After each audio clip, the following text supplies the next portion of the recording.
ఇప్పుడు రాముడు అడవిలో ఉన్నప్పుడు ఆయన మాంసాహార లేకపోతే శాకాహార? తిన్నారు అని మీరు ఎంత నింద వేస్తున్నారో తినలేదు అనే దాన్ని కూడా ఒప్పుకోవాలి.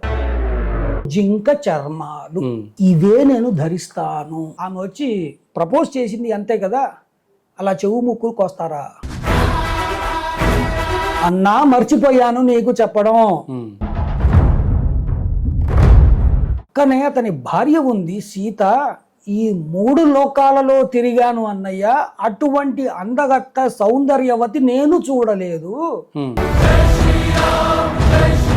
ఆ అమ్మాయి అతనితోటి అడవిలో ఉండవలసినది కాదు, నీ జతలో ఉండవలసినది అంటు. అక్కడ మొదలైంది వీడికి.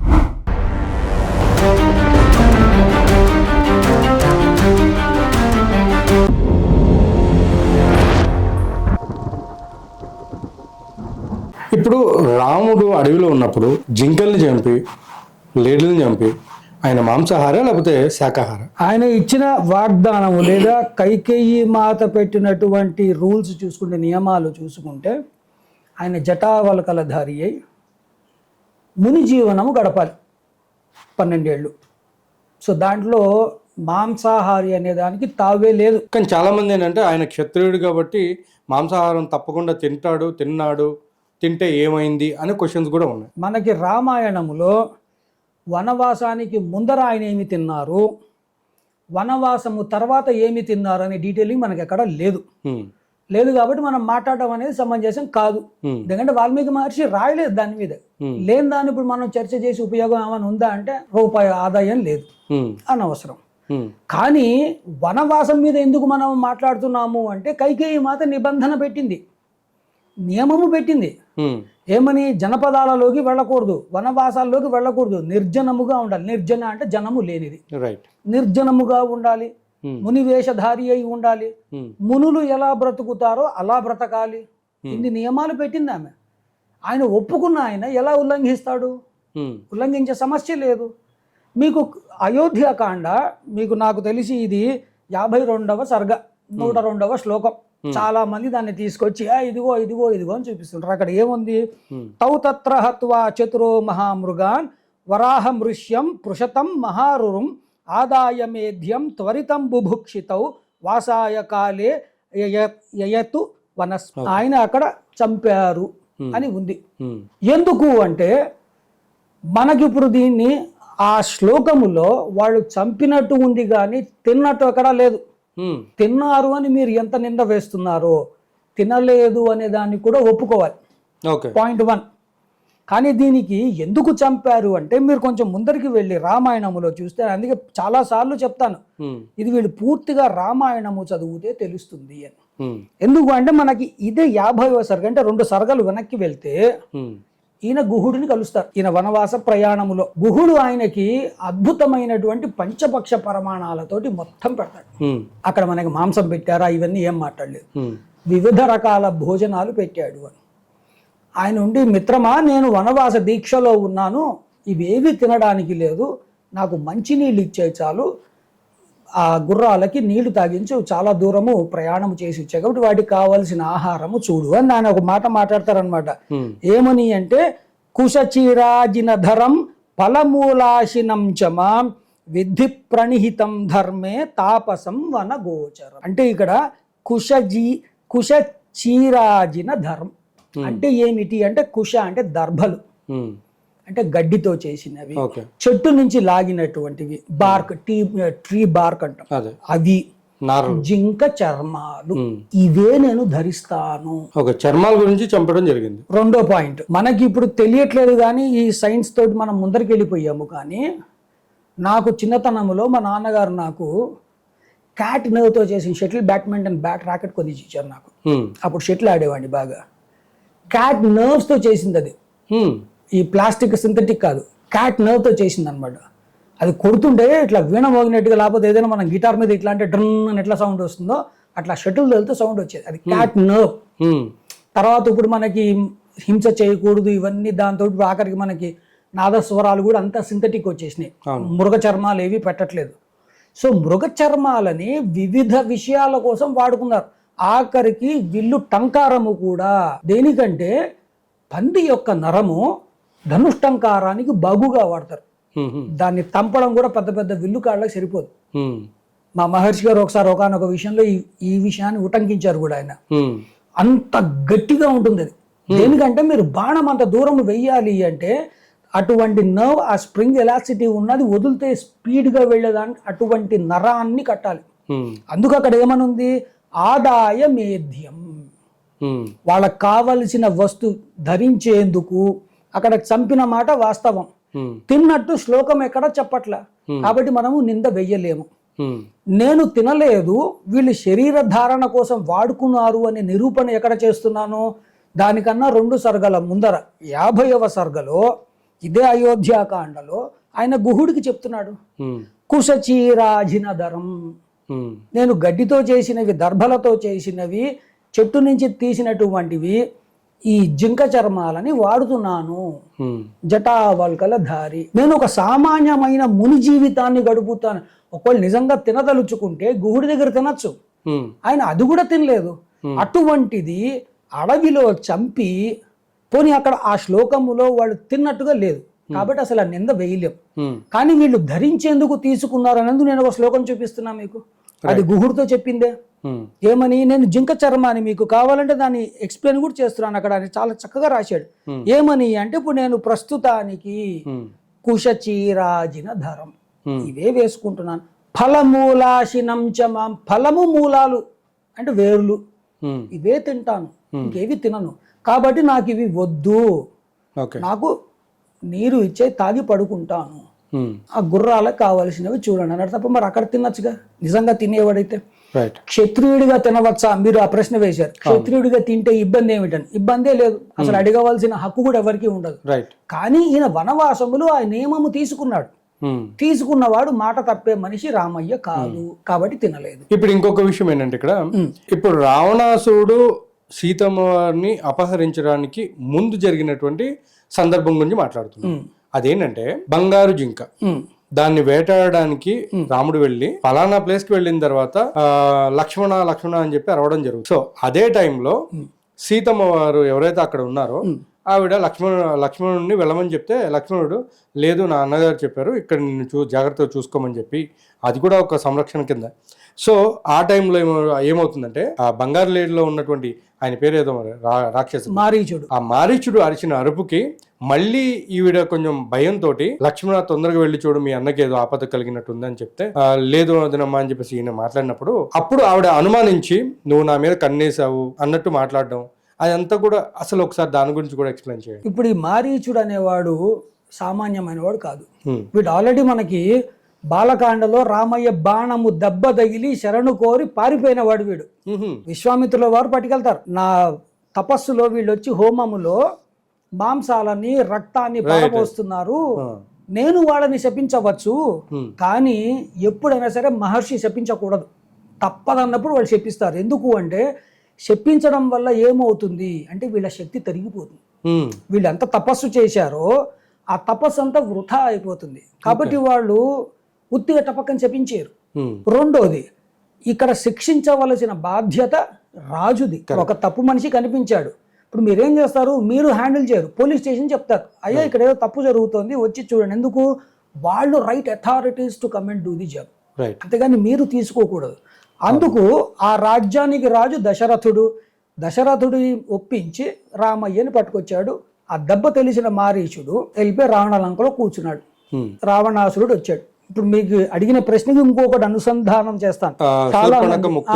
చాలా మంది ఏమంటారు అంటే, ఒక ఆడదాన్ని ఇలా చెయ్యవచ్చా, ఆమె వచ్చి ప్రపోజ్ చేసింది అంతే కదా, అలా చెవు ముక్కులు కోస్తారా? మళ్ళా చెప్తాను, వీళ్ళు రామాయణమే చదవాలి. ఎందుకంటే ఆమె ఏ స్థితికి వెళ్ళిపోయింది అంటే, నువ్వు ఈ అందమైన సీతని చూసి కదా గర్వించి నన్ను ధిక్కరిస్తున్నావు, నేను ఇవన్నీ ఎదుర్కొండానే చంపి తినేస్తాను, తర్వాత మనం ఇద్దరమే జనస్థానంలో విహరిద్దాము అంటుంది. అయినా శిక్షించకూడదా? అదైపోయిందా? మీరు యుద్ధకాండ 95వ సర్గ చదవండి. లంకా ప్రజలు శూర్పణకని ఎలా తిడతారో 95వ సర్గలో అద్భుతంగా రాశారు వాల్మీకి మహర్షి. ఈ ముదుసలి భయంకర ఆకారి, ఇంత పొట్ట వేసుకుని, ఇంత వికృత రూపిణి, దీని పాటికి ఇది జనస్థానంలో బ్రతకకుండా సుందరాంగుడు ప్రియదర్శనుడైన రామయ్య మీద మోజు పడడం ఏమిటి? జనస్థానంలో బ్రతకకుండా ఉండకుండా పోయి రామయ్యని పాడు చేసింది, రెచ్చగొట్టించి పోయిన అవమానం పొందింది, ఊరుకోవచ్చు కదా. వచ్చి రావణాసురుడిని రెచ్చగొట్టింది. ఈ రావణాసురుడు పోయి ఆ సీతమ్మని ఎత్తుకొచ్చాడు. వాడు చచ్చింది కాక మా పతులని, నా తమ్ముళ్ళని, మా పిల్లలని చంపే స్థితికి తెచ్చామని బోరున లంక ఆడవాళ్ళు ఏడుస్తూ ఉంటారు. 95వ సర్గ విత్ ప్రూఫ్ ఇస్తున్నాను నేను మీకు. 95వ సర్గలో లంకావాసులు వాళ్ళ భర్తలు, వాళ్ళ పిల్లలు, అన్నతమ్ముళ్ళు వీళ్ళు చచ్చిపోయి శవాలుగా పడున్నప్పుడు లంకావాసులు ఆడపడుచులు వాళ్ళు బాధపడుతూ శూర్పణకని తిట్టిన సర్గ అది. అంత క్లియర్ గా ఉంది. అందుకని అంటే రామాయణం పూర్తిగా అన్న చదవండి కనీసం. సో తను లంకకి వచ్చి రావణుడిని మొదట వేడుకుంటుంది, అడుగుతాడు ఏమిటి నీ ఆకారం ఏమిటి, ఇలా ఉన్నావేమిటి అంటే అక్కడ కూడా మెచ్చుకుంటుంది. వీళ్ళు ఒప్పుకోవట్లేదు. కానీ ఎవరిచే అవమానించబడిందో ఆ శూర్పణక వచ్చి రావణుడి ముందర మెచ్చుకుంటుంది. దశరథ పుత్రులు ఉన్నారు ఇద్దరు సర్వాంగ సుందరులు, జనహితము కోసము తమ ప్రాణాలను వడ్డి జనారణ్యములో తిరుగుతున్నారు అని పెద్ద స్టోరీ చెప్తుంది.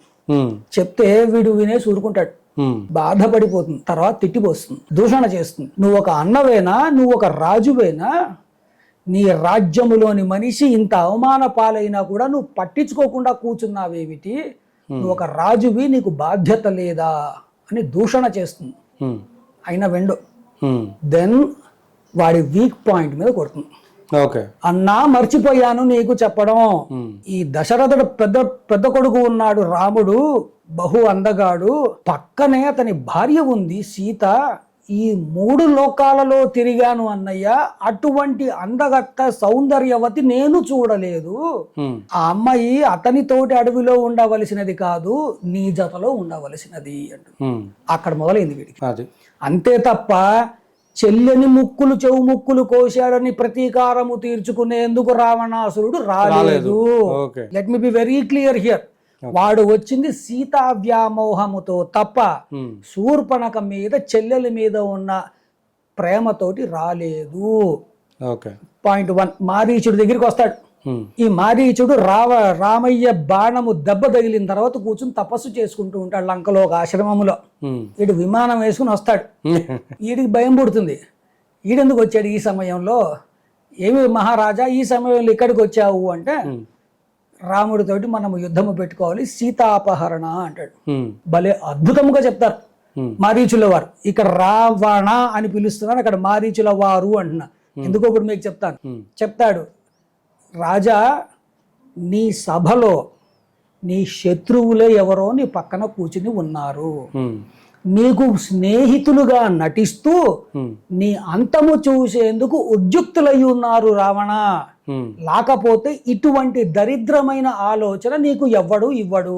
రాముడి దగ్గరికి వెళ్ళి ముట్టుకుంటావా, రామయ్యని కాకుండా వెళ్ళి సీతమ్మని ముట్టుకుంటావా, రామో విగ్రహవాన్ ధర్మ అని స్ట్రైట్ గా చెప్పాడు. నీకు ధర్మము అని గురించి తెలియాలి, నిలువెత్తు నిదర్శనము రాముడు, దరిదాపుల్లో కూడా పోకు, సీతమ్మ కాదు మర్చిపో, రావణుడి కనుచూపు మేరలో వెళ్ళబాక, నువ్వు కాదు కదా పుష్కలముగా ధనముతోటి అన్నిటితోటి అద్భుతముగా ఉన్నటువంటి లంకని బూడిద చేయకు, నువ్వే కాదు సర్వం బూడిదైపోతుంది, ఈ ఆలోచన మానుకో అని చెప్తే పాపం వీడు వింటాడు, వెళ్ళిపోతాడు. కానీ వీడికి ఆ సీత అని శూర్పణక వేసిన విషబీజం ఏది ఉందో చేస్తూ ఉంటుంది.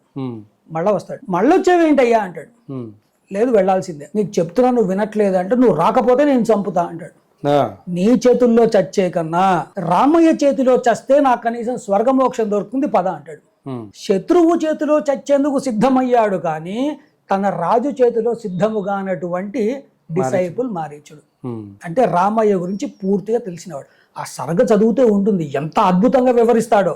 సీతమ్మ అంటే ఎవరు అనుకుంటున్నావు, సాక్షాత్తు అగ్ని, కాలిపోతావు రావణ, నువ్వు కాదు కదా, పుష్కలముగా పుష్టిగా ఉన్నటువంటి సామ్రాజ్యాన్ని బూడిద చెయ్యకు, ఆమె అగ్ని పునీత, నువ్వు రామయ్యం దాటలేవు, రామయ్యం దాటి ఆమె దగ్గరికి పోతావా, చచ్చిపోతావరా అని చెప్తాడు. సరే నువ్వు కాదంటున్నావు, నువ్వు చంపుతానంటున్నావు కదా, నీ చేతుల్లో చచ్చే కన్నా రామయ్య చేతిలో చచ్చిపోతే స్వర్గానికి వెళ్ళిపోతా. అందుకు ఇప్పుడు రామయ్యని ఎదురుకు వెళ్ళి ఎదురుగా నుంచి యుద్ధము చేసే ధైర్యము వీడికి లేదు. అదే బంగారు లేడిగా పట్టుకొస్తాడు. ఓకే. ఇప్పుడు ఇక్కడ చాలా మంది విమర్శకులు వచ్చేసారు, విమర్శ చేసేవాళ్ళు. బంగారు లేడి అనేది ఉంటుందా, రామయ్య ఆ మాత్రం గ్రహించలేడా, సీతమ్మ గ్రహించలేదా, వీళ్ళు గ్రహించలేరా అని మీరు రామాయణం చదవాల. లక్ష్మణ స్వామి క్లియర్ గా చెప్తాడు, అన్నయ్య ఇది మారీచుడి మాయాజాలములా కనిపిస్తోంది, దీన్ని విస్మరిద్దాము అని. అందరూ గ్రహించాల్సింది ఏమిటి, రావణ వధకి నాందులు పడుతున్నాయి, ఒక్కొక్క మెట్టు జరుగుతోంది అక్కడ. కాబట్టి సీతమ్మ ఆ బంగారు లేడిని చూడాలి, ఆమె దాని మీద వ్యామోహం పెంచుకోవాలి, ఈయన వెళ్ళాలి, రావణాసుడు వచ్చి ఈమెని పట్టుకోవాలి, అప్పుడు కానీ వాడి పుణ్యాలు అంతరించవు. సుందరాకాండలో స్వామి హనుమ రావణాసుడిని చూసిన తర్వాత ఒక మాట అనుకుంటారు అనమాట, ఒరేయ్ నువ్వు సీతమ్మని ముట్టుకుని ఇంకా బతుకున్నావంటే నీ పూజ, వాడి సభలోనే అంటారు, ఓపెన్ గా వాడి సభలో అంటారు అనమాట, నువ్వు సీతమ్మని ముట్టుకుని కూడా ఇలా ఉన్నావు అంటే పూర్వ పూజలు తపస్సులు ఏమున్నాయో అవన్నీ నిన్ను బతికించినాయి. కానీ రావణ ఒకటి గుర్తుపెట్టుకో, నువ్వు పూర్వము చేసినటువంటి పుణ్యమంతా ఏది ఉందో, నువ్వు ఏనాడు సీతమ్మని ముట్టుకున్నావో అవన్నీ అయిపోయినాయి, నీ మృత్యువుకి దినాలు మొదలైనవి అంటే. అంటే అక్కడ ఆ బంగారు లేడి మీద వ్యామోహము పెరగాలి, దేనికి సీతమ్మ అపహరణ జరగాలి. కాబట్టి మనం ఇప్పుడు పోస్ట్ మార్టం కావాల్సినంత చేసుకోవచ్చు, కానీ సిచ్యువేషన్ ఉన్నవాడికి ఆ టెన్షన్స్ ఉంటాయి. సో ఆమె అడగడము, దాన్ని ఏమన్నారు, ఆమె చంపి తినడానికి అడిగింది అని మళ్ళీ ఒక నింద వేశారు. కానీ అక్కడ శ్లోకంతో చాలా క్లియర్గా ఉంది, ఆమె అడిగింది ఏమిటి, ఇది చూడ్డానికి చాలా ఆహ్లాదకరంగా ఉంది నాథ, దీనిని ప్రాణముతో పట్టుకొస్తే ఇంకొన్ని రోజుల్లో మన వనవాసం అయిపోయింది, మన రాజభవనములో పెట్టుకుందాం, ఇది ఒక అలంకారముగా అయోధ్య మహాపట్టణములో మన రాజ్యభవనానికి ఇది ఒక అలంకారముగా ఉంటుంది, అందరూ ఆశ్చర్యంగా చూడడానికి వస్తారు, కాబట్టి దీనిని యాజ్ ఇట్ ఈస్ పట్టుకెళ్దాం.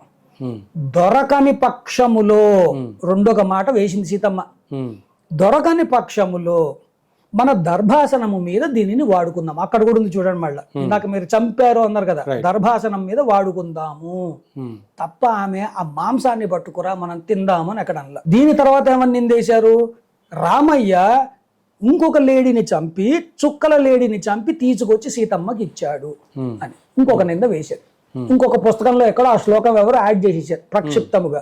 నా దగ్గరికి వచ్చినప్పుడు చెప్పా, సీతమ్మ ఏం పిచ్చిది కాదు, ఆమె మహాసాధ్వి, రామయ్య మోసం చేసేవాడు కాదు, ఆమె అడిగింది బంగారు లేడి, రావణాసుడు ఎత్తుకుపడింది అది వేరే విషయం, బంగారు లేడి దొరకలా, ఇంకో చుక్కల లేడీని చంపి దాని తోలు కోసి సీత నువ్వు అడిగిందని ఇస్తే ఆమెకు అర్థం కాదా, కామన్ సెన్స్ ఉండాలి కదా, ఆ శ్లోకం ప్రక్షిప్తం చేసేవాడి కన్నా ఉండాలిగా కామన్ సెన్స్. నువ్వు అడిగినేమో బంగారు లేడి, నువ్వు పట్టుకొచ్చే చుక్కల తీసుకొస్తే అబ్బా నాదా నువ్వు పట్టుకొచ్చావని సీతమ్మ తీసుకుంటుంది, ఇసిరి కొడుతుంది సీతమ్మ. వనవాసంకి వెళ్ళేటప్పుడు ఆమె నీతోటి వస్తానంటే ఆడపిల్లవి నువ్వు తట్టుకోలేవు, నువ్వు చాలా గారాభముగా పెరిగావు మీ మిథిలా నగరములో, తట్టుకోలేవు సీత అంటే భలే పరుషముగా మాట్లాడింది సీతమ్మ. దానిని కూడా వీళ్ళు తప్పు మాటలు మాట్లాడారు, సీతమ్మ రాముని తిట్టింది అని. ఏమంది అక్కడ, మా తండ్రి గారు నువ్వు ఒక మహారాజు అన్న ఉద్దేశంతో నాకు నీ కన్యాదానం చేశాడు, నువ్వు ఉండగా నాకేమి భయము, నువ్వు నన్ను తీసుకెళ్ళకపోతే రేపు లోకులు నిన్ను అంటారు, నిన్ను ఒక మాట అంటే నేను తట్టుకోలేను నాథ, కష్టాలంటావా నువ్వు ఎన్ని పడతావో నీతో పాటు నేను పడతాను అంటూ పరుషంగా మాట్లాడి ఆయన వెంబడి వనముకు వెళ్ళేందుకు సీతమ్మ చేసినటువంటి పరుష మాటలు తప్ప ఆమె ఉద్దేశం ఏమిటి, ఆయనతో పాటు వెళ్ళాలి, ఆయన నువ్వు వద్దు అంటున్నాడు వెళ్ళాలి. ఆ జరిగిన సంభాషణను పట్టుకొచ్చి దాన్ని తప్పుగా చిత్రీకరిస్తున్నారు, అది వాళ్ళ విజ్ఞతకు వదిలేద్దాం. సో ఇలా మీరు ఎక్కడ చూసుకున్నా కూడా కంప్లీట్గా పూర్తిగా మీరు రామాయణము చదివితే మీకు అసలు తప్పు కనిపించే సమస్య లేదు. మీ అంతటా మీరు రంధ్రాన్వేషణ చేసి ఇదిగో సీతమ్మ రామయ్యని తిట్టింది అని 4 లైన్లు చూపిస్తే దాని ముందర ఏమిటి దాని తర్వాత ఏమిటి చూస్తే సమాధానము మీకే దొరుకుతుంది. రావణాసురుడు సీతమ్మ వారిని జుట్టు పట్టుకుని లాక్కుని వెళ్ళాడా, లేదా ఆయన తొడ మీద కూర్చోబెట్టుకుని తీసుకుని వెళ్ళారా, అది కూడా కాకపోతే ఆ భూమి పెకలించుకుని లేపుకుని వెళ్ళారా, ఎలా వెళ్ళారు? వాల్మీకి రామాయణంలో రావణాసురుడు అమ్మవారి జడ ఒక చేత్తో అమ్మవారి కుడి తుండి ఒక చేత్తో పట్టుకుని ఇసిరి విమానములో పారేశాడు, భూమి తవ్వి తీసుకెళ్ళాడు, ఆమెని ముట్టుకోలేదు. ఇక్కడ ఇంకొక మాట కూడా చెప్తా, మనకు ఇప్పుడు ఆఖరికి కాక్రోచులు కూడా లక్ష్మణ రేఖ అని పేర్లు పెట్టి అమ్మేస్తున్నారు చాక్ పీసులు. వాల్మీకి రామాయణములో లక్ష్మణ రేఖ అనేది లేనే లేదు అసలు. లక్ష్మణ రేఖ అనేది వెళ్ళొద్దు అని చెప్పి మరి వెళ్ళాడు అని చెప్పి లేనే లేదు. ఇప్పుడు మీకు ఇందాక పాయింట్ లో మనం మిస్ చేసాం. ఇప్పుడు అక్కడ వాడు హా లక్ష్మణ హా సీత అని చచ్చిపోయినప్పుడు లక్ష్మణుడు నేను పోను అంటుంటే ఆమెకి కంగారు. దేనికి? అక్కడ రామయ్య అరిచినట్టుగా వాడు దొంగ అరుపు అరిచాడు మారీచుడు. భార్యగా టెన్షన్ ఉండదా? వెళ్ళనంటున్నాడు ఒక పక్క. అప్పుడు పరుషంగా ఎందుకు? తను అక్కడికి వెళ్ళాలి, తన భర్త ఏమన్నా ఆపదలో ఉంటే కనుక రక్షిస్తాడు అన్న ఉద్దేశముతోటి పరుషముగా మాట్లాడింది తప్ప లక్ష్మణస్వామి మీద ఆమెకు ప్రేమ లేక కాదు. మీరు సుందరాకాండలో స్వామి హనుమతో మాట్లాడేటప్పుడు ఎంత అద్భుతంగా మాట్లాడుతుంది సీతమ్మ. రామయ్య ఎందుకు రాలేదు, లక్ష్మణస్వామి ఎందుకు రాలేదు, నన్ను తల్లిగా చూసుకుంటాడు కదా, నా మీద ఎవరన్నా కన్నెత్తి చూసినా తన పదునైనటువంటి బాణాలతోటి వాళ్ళని తునుమాడతాడు కదా, లక్ష్మణుడు ఎందుకు రాలేదు హనుమ నన్ను కాపాడేందుకు అని అడుగుతుంది. అటువంటి తల్లి నీకు నా మీద తప్పు దృష్టి ఉంది అని అందంటే ఆమె ఉన్న ఆతృత ఆపద ఏ స్థితిలో ఉంది? అందుకలా మాట్లాడింది. నీకు నా మీద ఏమన్నా తప్పుడు దృష్టి ఉందా లక్ష్మణ? ఇక్కడ రాముడి అరుపు వినిపిస్తోంది, హా లక్ష్మణ హా సీత అని మాటలు వినిపిస్తున్నాయి. నువ్వు నన్ను కదలనేది కూడా నువ్వు కదలకుండా నన్ను ఇక్కడ నుంచో పెడతావని ముందర అక్కడికి వెళ్ళు అని. ఆయన ఏమన్నాడు, తల్లి నువ్వు ఎటు చెప్తే అటు, నీ మీద నాకు ఎటువంటి ఇది లేదు, నిన్ను ఇట్లా వదిలి వెళ్తానని చెప్పి మళ్ళీ రామయ్య నన్ను తిడతాడమ్మా. అసలు ఆ సంభాషణ చూస్తే అద్భుతంగా ఉంటుంది. రామయ్య తనని తాను కాపాడుకోగలడు, కానీ నిన్ను ఒంటరిగా వదిలిపెట్టి వెళ్తే గనక అన్నయ్య నన్ను తిడతాడు, ఒంటరిగా వదిలిపెట్టి అలా వచ్చావు అని. కాబట్టి నీ సంరక్షణ నాకు అవసరం తల్లి అంటాడు. అప్పుడు ఇంక కదలట్లేదని ఆ మాట అంటుంది. ఎందుకు? లక్ష్మణుడు అక్కడికి వెళ్ళాలి కాబట్టి తప్ప ఇవన్నీ మనకి మధ్యలో వీళ్ళు కల్పించేసుకుంటున్నారు. రావణాసుడు శుభ్రంగా సీతమ్మని జుట్టు తోడ చేత్తో పట్టుకుని రథములోకి విసిరేస్తాడు. జటాయు వచ్చి యుద్ధము చేస్తాడు. ఆ రథం అంతా ముక్కలైపోతుంది. అమ్మ వెళ్ళి చెట్టు వెనక దాక్కుంటుంది. వీళ్ళిద్దరి మధ్యలో అటువంటి భీకరమైన పోరు జరుగుతూ ఉంటుంది. ఈ జటాయు రెక్కలు తెగ్గోసిన తర్వాత జడ పట్టుకుని ఈడ్చుకుని తీసుకొస్తాడు. మీకు ఇప్పుడు రాముడి మీద నింద వేశారు చూడండి. ఇవన్నీ ఎందుకంటే ఆ సొరగలో రాసి ఉన్నాయి. ఏమని?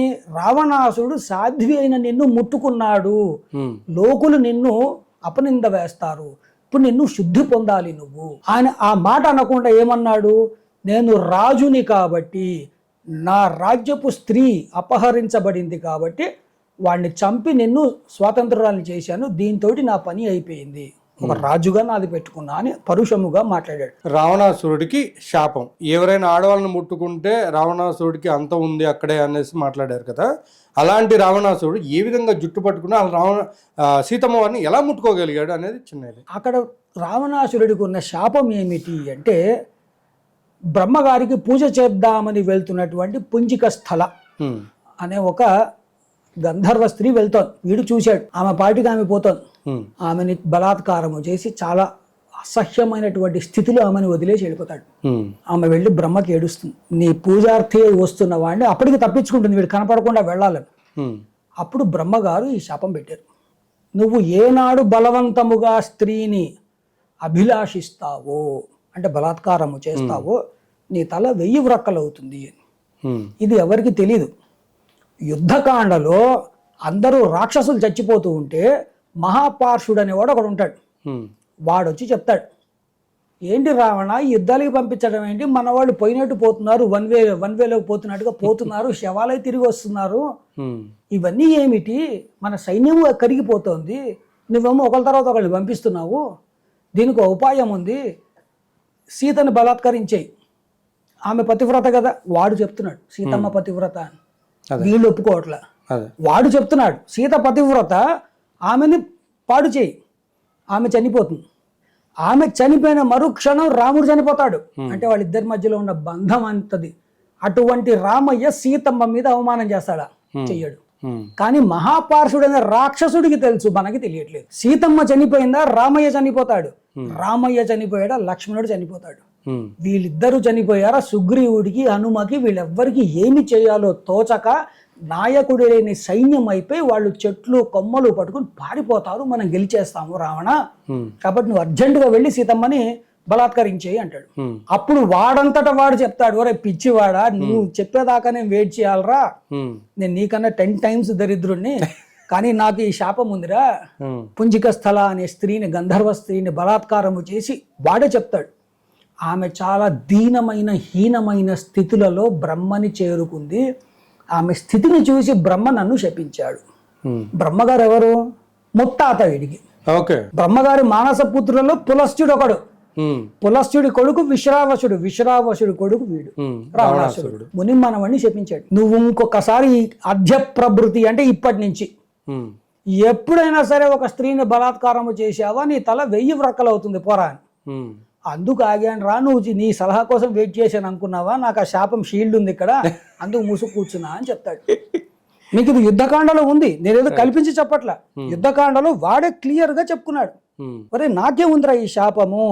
మీరు యుద్ధకాండ 13వ సరిగా 14వ శ్లోకంలో చక్కగా చెప్పాడు. ఉమ్, ఉమ్, అద్య ప్రభృతియాం యన్యాం బలాన్నారీం గమిష్యసి తదాతే శతధా మూర్ధ ఫలిష్యతి న సంశయః. ఇది బ్రహ్మగారి శాపం. వాడికి బలాత్కారం చేశావా శతద పగిలిపోతుంది నీ తల, అందుకు నిశ్శబ్దంగా కూర్చున్నారా.